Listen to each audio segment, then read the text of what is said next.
there everyone, Lucamus Prime here, so it's time for another Legacy Supervillains Character 3-in-1 controller. Today it's going to be for Two-Face from the Batman Animated Series DLC pack. There's a 50-50 chance of me having some serious fun today. Here he is. So yeah, this is of course how he appears based on the animated series. I must say they really nailed his design. And I gotta say, this design for Two-Face, it pretty much looks exactly the same as it did in the first Lego Batman game. Which I kind of really appreciate because as much as I like the, default Two-Face in the base game, I must say this is probably my favourite variation of Two-Face. Really does. I mean, it looks so amazing, yeah, very well designed, just like the show. And I think the characters in the first Lego Batman game were inspired in terms of design by the animated series.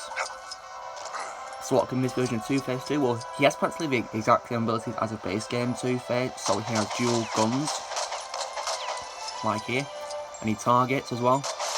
He's got his own reticle, yeah, that's pretty nice. Would expect him to have the same one as his base game one, but no, they redesigned it for this one. That's really good.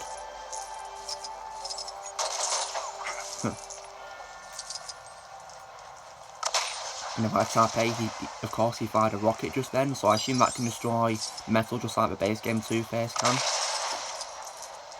Yeah, he's also got the same idle animation where he's flipping his coin.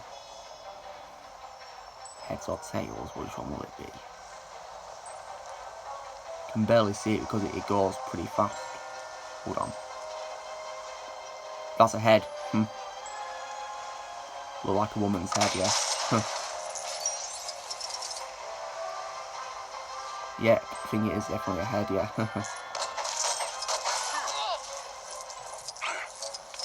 And if I hold 8, nice. That was cool. Now, if you're wondering who Two-Face's voice actor is, well, unfortunately, he does have a voice. I just heard by his intro line, but it's not the actual voice in the animated series being Richard Mall. Instead, they've used the recordings that Peter Jessup did for the base game Two-Face. There's no new recorded dialogue by Jessup, it's just lines that they've taken from the base game Two-Face for this character. The same applies to Batman, Joker, and Harley Quinn for this DLC pack. And that's fine, really, because while I prefer Richard Mall, who I think is probably the best Two-Face voice, my second favourite being Troy Baker from the Batman Arkham games, Peter Jessup is good too, so I'm kind of glad they used his recordings. I mean, it's better than having no lines at all, isn't it? Yeah, like the other characters.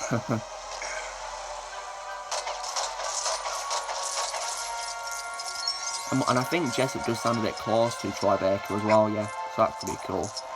What I like about Richard Mall's take on Two-Face, however, is the fact that whenever he's playing Harvey and Two-Face, he differentiates between the two voices, and he did a really good job at that.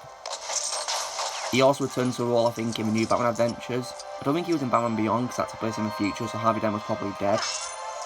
But I'm pretty sure he also returned to a role in Batman Brave and the Bold, which was pretty cool. But then after that, James Raymar took over the role, yeah. It's a shame that he didn't appear in the whole series, isn't it?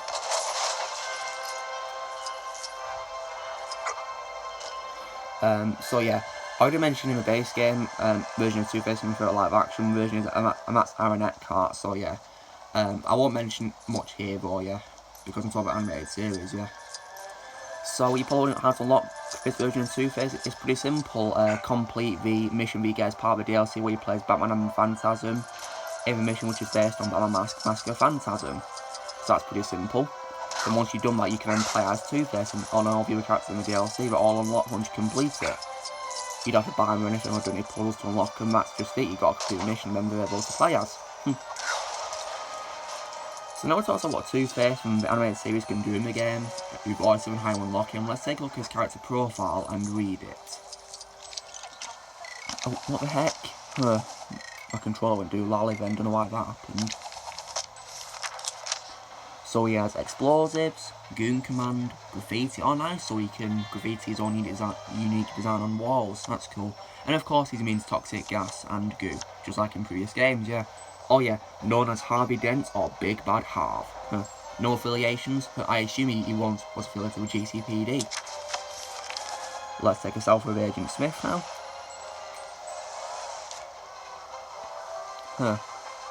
Look at that design for his smile, that's pretty good. You gonna pause, Smith, or not? Oh. don't think he wants to pause, does he? Come on, Smith, pause. Come on. Suit yourself. Okay, now let's read his profile. Harvey Dent was the district attorney of Gotham City until an accident left half of his face scarred, revealing his evil alternate personality. Now known as Two-Face, Harvey has become obsessed with duality, believing only fate can truly decide what is right and wrong in the world. So yeah, hence why he flips a coin. First appeared in Detective Comics issue 66 in 1942. Oh nice, this video goes up in 2023, he'll be 81 years old. Wow, been around for more than 80 years, Two-Face has. If it's count first appearance in animated series, I assume first episode of that. Yeah, I need to rewatch the series, definitely. So this is me showing you Two-Face from the Batman animated series DLC back in Legacy Super Villains. So yeah, be sure to give this video a like. Let me know in the comments what you think of Two-Face from this DLC pack if you play this game or you think of him in general. Also be sure to subscribe to my channel for more videos coming in the future, and I will see you all later.